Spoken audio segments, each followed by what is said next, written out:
মহাদেব কেন শ্মশানে থাকে, কেন চিতাভস্য তার গায়ে দেয়া হয় এবং চিতাভস্যের আরতি কেন করা হয়, সেই সব কথা এই ভিডিওতে বলবো।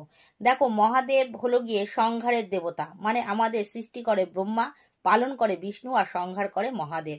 আর আমাদের মৃত্যুর পরে আমাদের একদম শেষ যাত্রা যেখানে গিয়ে আমরা পৌঁছাই সেটা হলো শ্মশান। সেই শ্মশানেই মহাদেব বসে থাকে। কেন? আমার যে মৃত্যুর পরে যে প্রাপ্তি সেটা মহাদেব দেবে।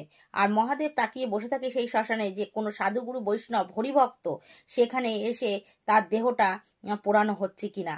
পোড়ানো হলে সেই চিতাভস্য দিয়েই এই মহাদেবের আরতি করা হয়।